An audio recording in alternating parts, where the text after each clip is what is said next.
अस्सलामुअलैकुम।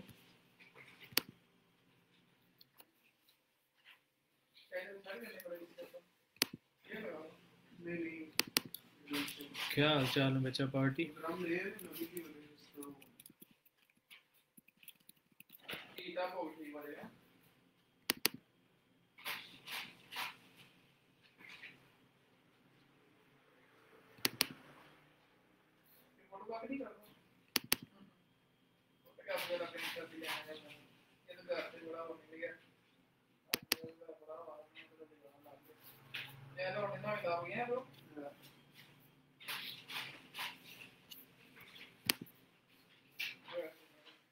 आप लोगों को मेरी आवाज़ आ रही है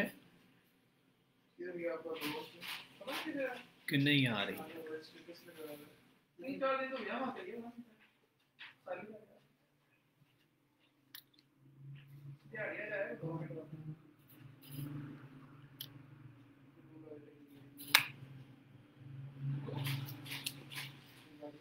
वालेकुम अस्सलाम जी।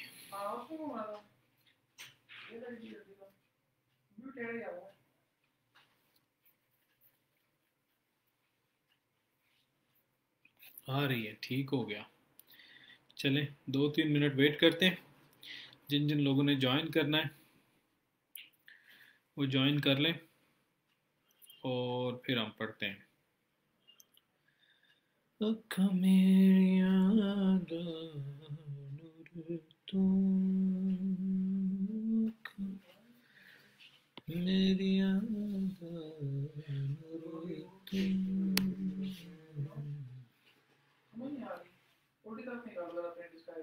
जी मैं भी अल्लाह का करम ठीक ठाक हूँ।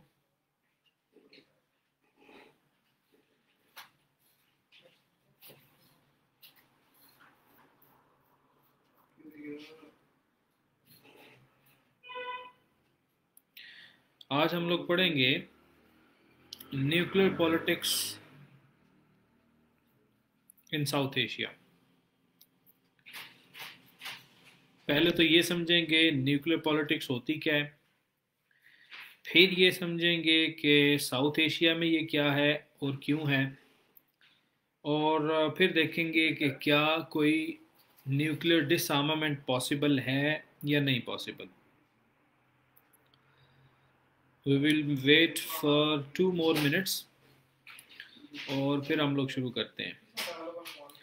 टॉपिक क्या है सर जी? टॉपिक तो बता रहा हूँ सर जी, और क्या बता रहा हूँ।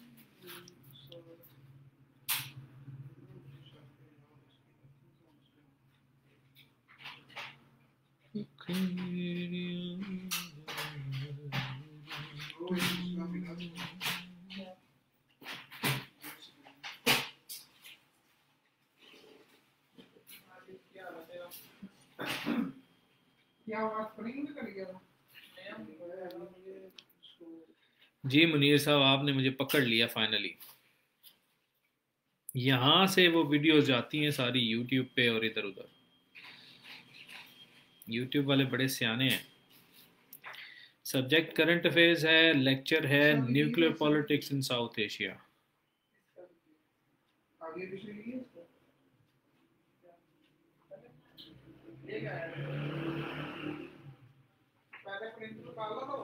आप लोग अगर अपने दोस्तों को टैग करना चाहें तो आप कर सकते हैं, और स्ट्रीम शेयर करना चाहें तो वो भी कर सकते हैं। मैं नहीं कहूँगा कि स्ट्रीम शेयर करें, लेकिन खुद आपको शर्म आए तो आप कर सकते हैं। अच्छा जी, nuclear politics in South Asia. हमारा ये जो रीजन है साउथ एशियन रीजन, ये 3 न्यूक्लियर पावर्स के बीच में न्यूक्लियर सुप्रीमेसी के लिए इस रीजन में रेस चल रही है। अगरचे चाइना साउथ एशिया में काउंट नहीं होता, बट स्टिल उसके बॉर्डर्स साउथ एशियन, बहुत सारी साउथ एशियन नेशंस के साथ कनेक्टेड हैं। सो हम चाइना को भी इस लेक्चर का हिस्सा रखेंगे। There is a race of nuclear supremacy between India, Pakistan and China. अब इट्सेल्फ ये जो फिनोमिना है न्यूक्लियर रेस का, मतलब न्यूक्लियर टेक्नोलॉजी हासिल करना इट सेल्फ डिफेंस पर्पजेज तक तो ठीक है, इट सेल्फ ये दुनिया की तबाही और बर्बादी का सबब बन सकता है। तो एक तो ये मामला इट सेल्फ ही प्रॉब्लमेटिक है, ये एक इशू है, ये एक इसीलिए वो प्रोलिफ्रेशन नहीं होने देते और किसी और मुल्क को न्यूक्लियर टेक्नोलॉजी ना मिल जाए। मतलब एक भी कोई पागल खबती बंदा आ गया, उसने न्यूक्लियर आर्सेनल अपना यूज कर दिया, तो इन रिटेलिएशन पता नहीं कितने ममालिक उसमें यूज करेंगे और कहाँ कहाँ पे काम चलेगा, इसलिए प्रोलिफ्रेशन को रोका जाता है। तो एक तो ये रेस होना ही जो है वो प्रॉब्लमेटिक है, लेकिन यहाँ पे मामला जो साउथ एशिया का मामला है ना, वो इससे भी ज्यादा कम्प्लेक्स है। वो क्या क्यों कम्प्लेक्स है? There is a kind of mutual suspicion और हिस्टोरिकल एनिमिटीज हैं between India and Pakistan, between India and China. आपस में हमारे बॉर्डर क्लैशेस हैं, हमारी जंगें हो चुकी हैं, हम एक दूसरे के ऊपर ट्रस्ट नहीं करते, ट्रस्ट डेफिसिट है। तो ऐसे रीजन में न्यूक्लियर रेस होना तो और भी ज्यादा प्रॉब्लमेटिक है।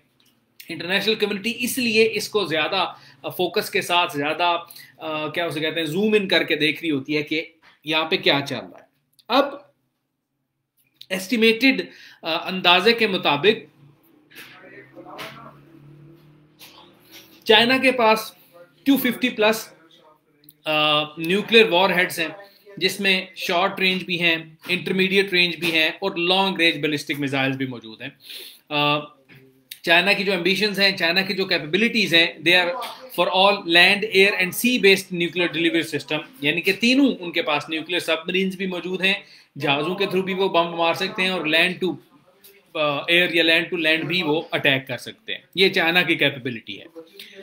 पाकिस्तान की अगर हम बात करें तो पाकिस्तान के पास अराउंड 130 टू 140 वॉर हेड्स हैं, जो ऑफिशियल फिगर्स की अगर हम बात करते हैं। तो हमने वो पाकिस्तान अफेयर्स का एक लेक्चर लिया था, उसमें न्यूक्लियर पॉलिसी ऑफ पाकिस्तान के ऊपर हमने बात की थी, तो उसमें हम लोगों ने वो उस चीज को डिस्कस किया था। इंडिया को अगर हम देखें तो उसके पास 110 टू 120 न्यूक्लियर वॉर हेड्स हैं। ये ओवरऑल इनके फिगर्स हो गए इन तीनों ममालिक के। अब मैं एक मिनट चार्जिंग पे लगा लूं।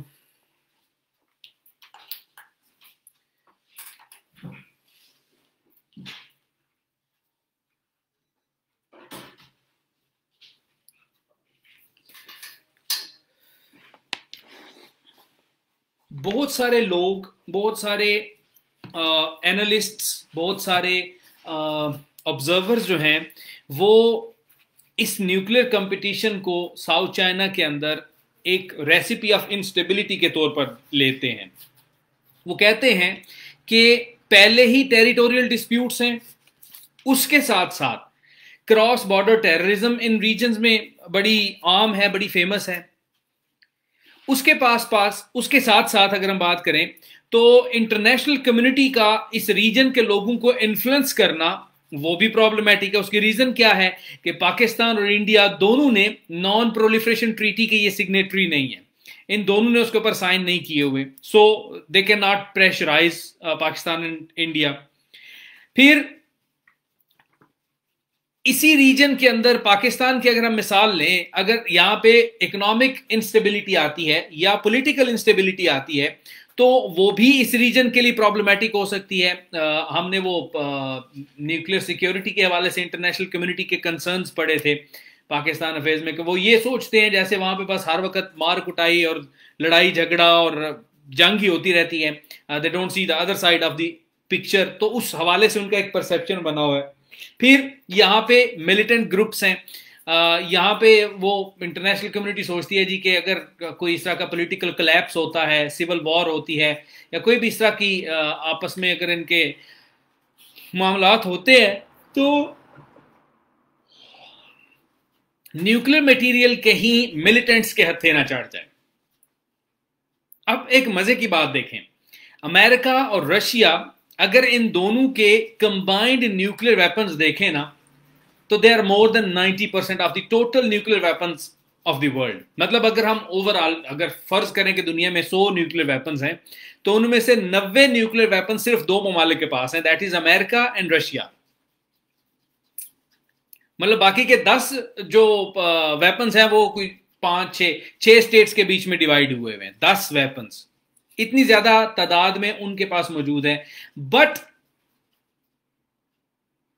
उनके बीच में चूंकि इस तरह की कोई प्रॉक्सिमिटी नहीं है, एक दूसरे के साथ बॉर्डर्स नहीं उनके मिल रहे, इस तरह की कोई सस्पिशन नहीं है, टेरिटोरियल क्लैशेस नहीं है, कोई इस तरह की डायरेक्ट कन्फ्रंट्रेशन नहीं है, इसलिए इनकी जो है ना न्यूक्लियर आर्सेनल हमारा जो वो ज्यादा प्रॉब्लमेटिक है इंटरनेशनल कम्युनिटी के बजाय उसके कि वो उसका प्रॉब्लमेटिक समझें जिनके पास इतने ज्यादा न्यूक्लियर वेपन्स हैं। अब यहां पे न्यूक्लियर रेस है क्यों? Why there is a nuclear competition in South Asia? सबसे पहले तो ये ज़हन में रखें कि एक इंटरनेशनल रिलेशंस में एक टर्म बोली जाती है बैलेंस ऑफ पावर की। बैलेंस ऑफ पावर से क्या मुराद है कि let's say this is India, ये उसकी टोटल पावर है, अगर हम पावर को इस डब्बे में पैक करके रखें। पाकिस्तान की ये हम लोग अगर पावर को डिफाइन करें, अब इंडिया अगर अपनी पावर एनहांस करता है, इंडिया अगर अपनी पावर बढ़ाता है, यहां पे ले जाएगा, ऑब्वियसली इंडिया हर वक्त कोशिश करता रहेगा कि मैं किसी ना किसी तरीके से सुपीरियर हो जाऊं। हर नेशन कोशिश करती है, हर बंदा कोशिश, ये ह्यूमन नेचर में शामिल है। मैं कोशिश कर रहा हूं कंटिन्यूअसली अपने हालात को बेहतर करने की, अपने आप को ऊपर ले जाने की, ठीक है। अब अगर मेरे में और मेरे साथ कोई और बंदा है, उनका आपस में कंपटीशन है, उनका आपस में लड़ाई है, उनकी सस्पिशन है, कोई झगड़ा है, तो अगर मैं अपने आप को मजबूत करूंगा तो वो बंदा भी अपने आप को डेटरेंस के लिए कि मेरी मजबूती से उसको कोई नुकसान ना पहुंचे, उसके लिए वो भी अपने आप को मजबूत करेगा, ठीक है। ये बैलेंस ऑफ पावर का फिनोमेना है इन सिंपल टर्म्स के हर मुल्क कोशिश कर रहा होता है अपनी पावर एनहांस करने का, और उसकी एनहांसमेंट के बीच में दूसरे ममालिक भी कोशिश कर रहे हैं। वो जब दोनों बराबर हो जाएंगे वो फिर पहला कोशिश करेगा और ऊपर जाने की, वो फिर और ऊपर, वो फिर और ऊपर, इस तरह एक रेस चलती रहती है और कंटिन्यूअसली आप अपने डिफेंस को बढ़ाते रहते हो। अब ये जो रीजनल डेवलपमेंट हुई उसमें इंडिया की एक मिलिट्री सुपीरियरिटी है और उन्होंने एक कोल्ड स्टार डॉक्ट्रिन इशू की थी। कोल्ड स्टार डॉक्ट्रिन आप उसको इंटरनेट के ऊपर सर्च आउट कर सकते हो। उससे मुराद ये था कि इंडिया कोशिश ये कर रहा था, प्लानिंग ये कर रहा है कि कम से कम वक्त में अपनी जो फोर्सेस हैं उनको ईस्टर्न, इंडिया का जो वेस्टर्न बॉर्डर है और पाकिस्तान का जो ईस्टर्न बॉर्डर है उस तक पहुंचाया जाए in case of any war और कॉन्फ्लिक्ट विद पाकिस्तान, ताकि इससे पहले कि इंटरनेशनल कम्युनिटी कोई इन्फ्लुएंस करे, 2-3 दिन, 4 दिन, 5 दिन, हफ्ता लग जाता है इंटरनेशनल कम्युनिटी को इन्वॉल्व होने में, आपके प्रॉब्लम्स को रिजॉल्व करने में, इससे पहले कि वो इन्वॉल्व हों हम लोग मैक्सिमम जगह पे कब्जा कर लें। मतलब इसको कोल्ड स्टार डॉक्ट्रिन बोलते हैं कि वो इस तरह की प्रिपरेशंस कर रहे थे। अब इस तरह की प्रिपरेशंस के लिए पाकिस्तान के पास अल्टरनेटिव्स क्या थे? पाकिस्तान इस पार के फिनोमिना को बैलेंस कैसे करता? पाकिस्तान ने क्या किया? अपने ऑप्शंस देखे, अपने इकोनॉमी देखी, अपनी स्ट्रक्चर देखा, अपने पास फोर्सेस की टोटल मिकदार देखी, फिर वेस्टर्न बॉर्डर पे भी एक कॉन्फ्लिक्ट की सिचुएशन थी, उसको भी देखा। तो हमारे पास बचा क्या कि हम लोग अपना न्यूक्लियर आर्सेनल बढ़ाएं और शॉर्ट रेंज मिसाइल्स बनाए। आप लोगों ने नोट किया होगा पिछले 8-10 सालों में पाकिस्तान मिसाइल बना रहा है, कोई 200 किलोमीटर मार्क करने वाला, कोई 300 किलोमीटर, कोई 600 किलोमीटर, कोई 150 किलोमीटर मार्क करने वाला। इसकी वजह क्या है? इसकी वजह यह है कि भाई साहब जो 3000 किलोमीटर मार्क करने वाला है ना, वो हम लोग ये नहीं कर सकते कि यहां से ऐसे ऊपर छोड़ें और वो उधर आके गिरे, ऐसा नहीं है। हम लोग छोटी रेंज वाला मिसाइल यूज करें in case of any such cold star doctrine. अगर इंडिया प्लान करता है, हमला करता है, तो हम लोग डायरेक्टली न्यूक्लियर अटैक पे आ सकें। क्यों? जब एग्जिस्टेंशियल थ्रेट होता है तो फिर you never compromise on anything, फिर आपकी मोरालिटी, आपकी सब कुछ पीछे चला जाता है, आपकी अखलाकियात, आपके जज्बे सब कुछ पीछे चले जाते हैं। सबसे आगे क्या चीज आ जाती है? आपकी नेशनल इंटरेस्ट और आपकी वो डिफेंस आपका सबसे आगे आ जाता है। अब ये एक कोल्ड स्टार डॉक्ट्रिन थी। दूसरी, यूनाइटेड स्टेट्स और इंडिया की न्यूक्लियर डील हुई, उसी में इंडिया की एफर्ट्स थी मिसाइल डिफेंस सिस्टम खरीदने की, कि अगर पाकिस्तान कुछ इस तरह के मामला करता भी है तो हमारे पास ऐसी कैपेबिलिटी होनी चाहिए कि हम लोग डिफेंड कर सकें अपने आप को। इस वजह से भी पाकिस्तान ने अपने स्टॉक पाइल को इंक्रीज किया। जो हमारा फिसाइल मटेरियल है, जिसे हम लोग न्यूक्लियर वेपन्स बढ़ाते हैं, जो हमारे पास टोटल कैपेबिलिटी है, total number of missiles arm term में अगर आप बात कर लें, उसको हमने बढ़ाने की कोशिश की, because we don't have any other options. हमें इतने पैसे नहीं है कि हम लोग डिफेंस मिसाइल डिफेंस सिस्टम खरीद सकें, हमारे पास इतने रिसोर्सेज नहीं है। All we can do is deter. वो मुशर्रफ ने कहा था ना कि हम लोग हमला नहीं कर सकते, हम लोग मिलियामेट नहीं कर सकते, लेकिन हम डिटर जरूर कर सकते हैं, हम डरा जरूर सकते हैं कि भाई हमला ना करना, अगर किया तो ना हम रहेंगे ना तुम्हें रहने देंगे। ये डेटरेंस इसको बोलते हैं। अब बहुत सारे मामला ऐसे भी हुए हमारे लाइफ टाइम में ही जिसमें इंडिया के अंदर टेररिस्ट अटैक्स हुए, जैसे पुलवामा वाला हुआ, 26/11 वाला हुआ, पार्लियामेंट पे अटैक हुआ, डिफरेंट इस तरह के अटैक हुए, without any arguments, without any research, without anything at all. Direct blame आता था पाकिस्तान के ऊपर। डायरेक्ट इंडिया ने हमेशा कोशिश की, 2000 में, 2006 में जब भी अटैक हुए, हमेशा कोशिश की पाकिस्तान के ऊपर करने की, चढ़ाई करने की, पाकिस्तान को इल्जाम ठहराने की। एक दफा तो मुशर्रफ के दौर में बॉर्डर पे फोर्सेस भी आ गई थी, लेकिन the only thing which deterred them was Pakistan की न्यूक्लियर वेपन्स।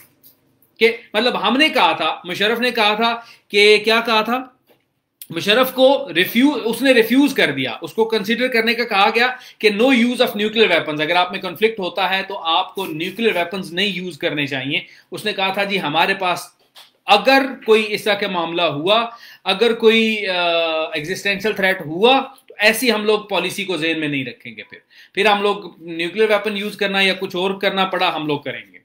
तो वहां पे ये क्या चीज शो करता है कि पाकिस्तान के लिए एक सिक्योरिटी गारंटर के तौर पर हमारे न्यूक्लियर आर्सेनल काम करते हैं।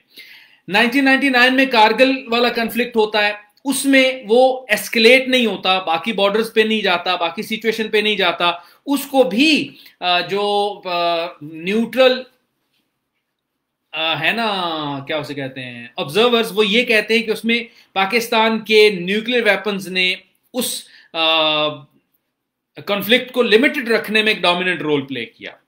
फिर इसी तरह हमारे दौर में, ये पिछले साल में 2017 में, बल्कि नहीं 18 में या 19 में, वो अभिनंदन वाला जब वाकया हुआ था, वो भी कॉन्फ्लिक्ट हाइटेंड नहीं हुआ। उसमें एक तो हमें फायदा हो गया, अभिनंदन को हमने वो जो पकड़ लिया था, और ऑब्वियसली ज्यादा एनहांस ना होना कॉन्फ्लिक्ट और वहीं पे रुक जाना, उसके पीछे भी ये चीजें होती हैं।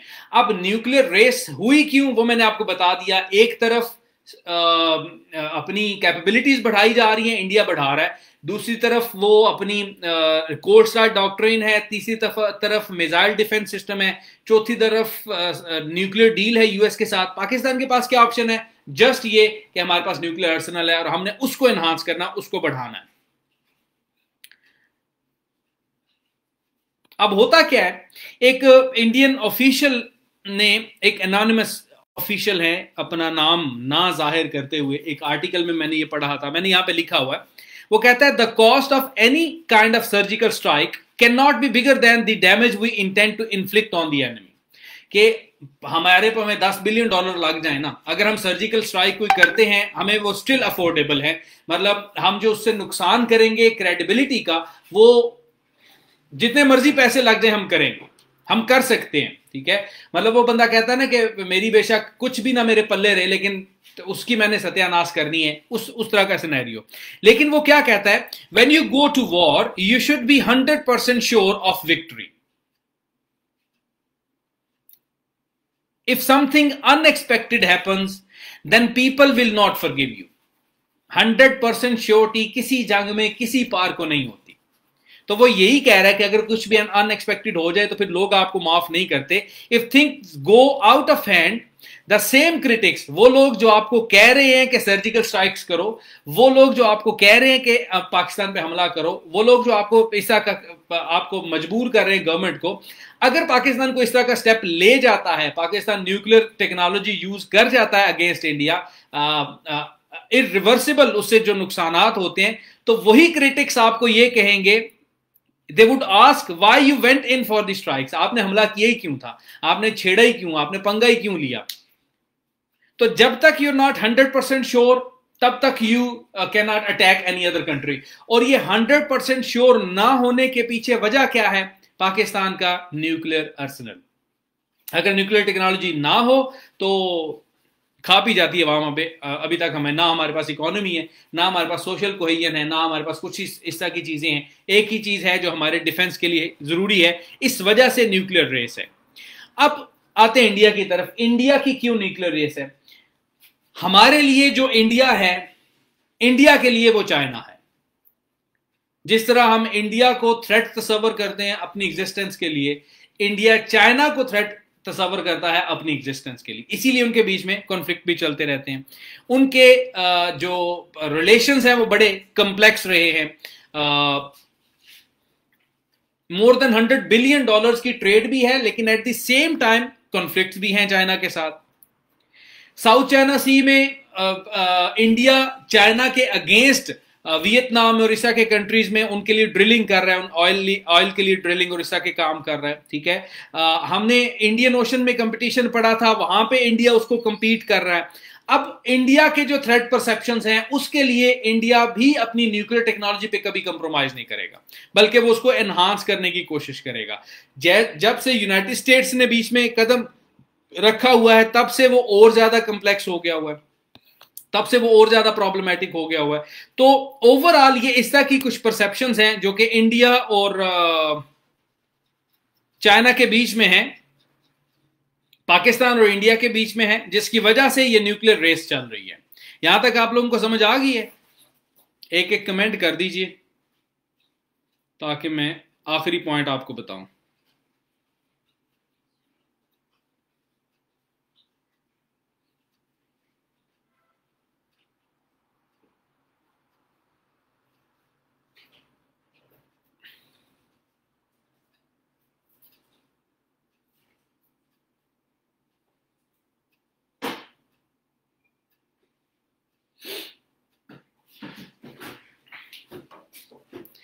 अब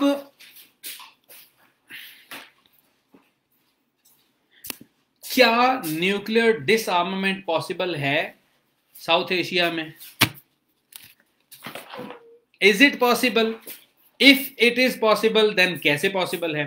क्या कोई रिवर्स पैटर्न अप्लाई किया जा सकता है? रिवर्स पैटर्न से मुराद ये होता है पाकिस्तान को बोले जी आप 10 न्यूक्लियर अपने जो मिसाइल है या न्यूक्लियर आर्सेनल है उसमें 10 की कमी करें, उनको दबा दें, कहीं समंदर बर्द कर दें, कुछ भी कर दें। फिर इसी तरह रिवर्स पैटर्न मतलब आहिस्ता आहिस्ता कम करते जाएं।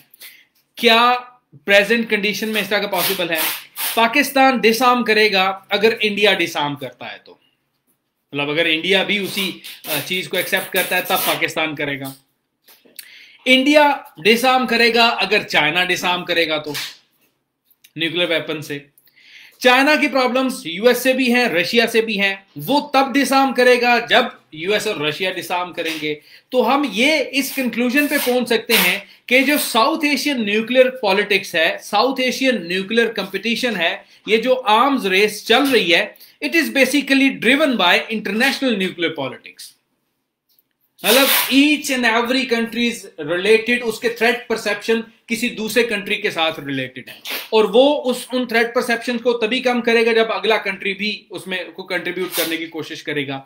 तो हम कंक्लूड ये कर सकते हैं that a nuclear free South Asia is only possible when there is a nuclear free world. अगर न्यूक्लियर वेपन्स फ्री वर्ल्ड नहीं है तो nuclear weapons free South Asia भी नहीं हो सकता। They are interrelated, they are connected and they have a lot of things in common. ये था आज का लेक्चर। अब अगर इससे रिलेटेड या कोई जेनेरिक आपके ज़हन में क्वेश्चन है तो वो आप मुझसे पूछ सकते हैं। मैंने वो हमारी लियाज़ोन ऑफिसर के साथ पॉइंट्स शेयर कर दिए हैं, वो अभी ग्रुप में शेयर कर देती हैं जो करंट अफेयर्स का ग्रुप है।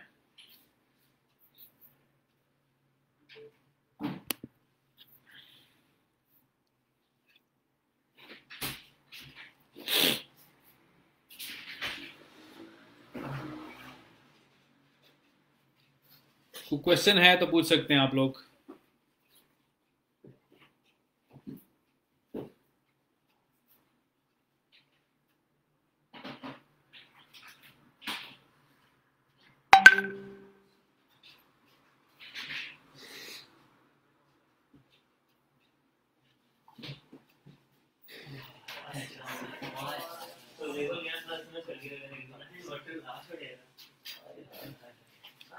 severity of Chinese and Indian conflict is very much less than Indian Pakistan. That is what you think. That is not what Indian think tanks and Indian जो है policy makers think. आप उनके अगर articles पढ़ें China से related तो that is almost same kind of severity. ये तो आप कह रहे हैं कि उनकी नहीं हो सकती. You need to read about them. China और इंडिया के कॉन्फ्लिक्ट्स के बारे में जरूर पढ़ें. अच्छा जी,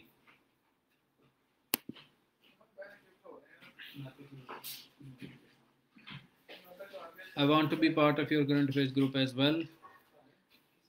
World war again. Can Kashmir be the flashpoint for atomic war? जी बिल्कुल हो सकता है. Kashmir can be.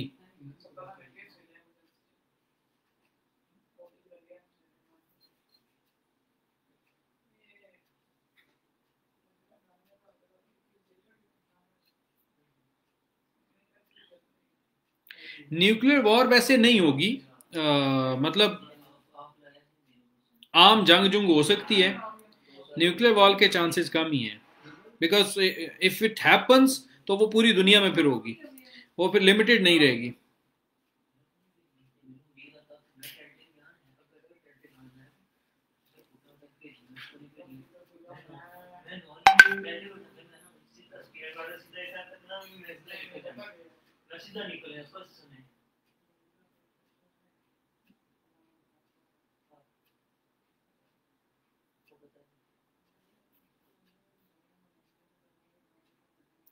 Arms control ये है कि जहां जो कुछ हो चुका है इसको यहीं पे कंट्रोल रखा जाए. सिंपल टर्म्स में डिसआर्मामेंट से मुराद ये है कि रिवर्स पैटर्न जो हैं वो भी खत्म कर दिए जाएं. डिसआर्मामेंट मैंने कहा ना उसी वक्त पॉसिबल है आरडी महर जब सारे ममालिक, सारी दुनिया जितने के पास भी न्यूक्लियर वेपन्स हैं वो सब डिसआर्म हो. और ऐसा पॉसिबल नहीं है बिकॉज सबके सस्पिशन बहुत ज्यादा है एक दूसरे से.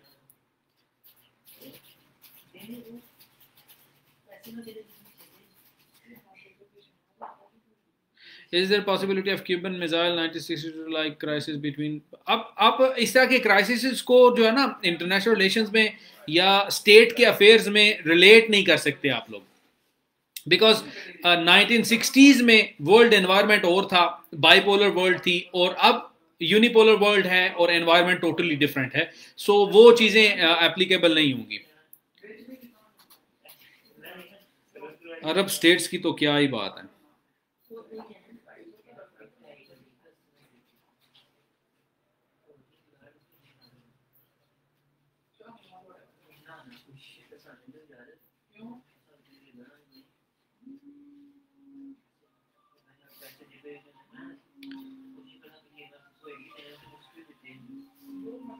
There is a lot to be done as far as Israel is concerned. और पाकिस्तान उसमें क्या किस साइड पे जाता है nobody knows that. जितना अवाम का प्रेशर होगा ना, मेरा नहीं ख्याल पाकिस्तान में कोई लीडर भी इस तरह की कोई काम करेगा. Is there any way India and Pakistan mind their own business? ऐसा नहीं होगा.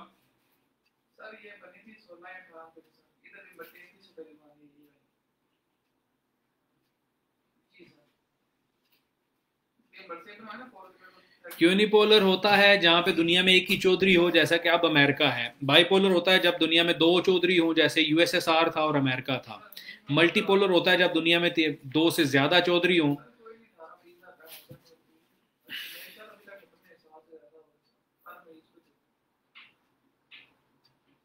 चलें, अपना ध्यान रखें, खुशबाश रहें. परसों मिलते हैं इंशाल्लाह. अल्लाह हाफिज.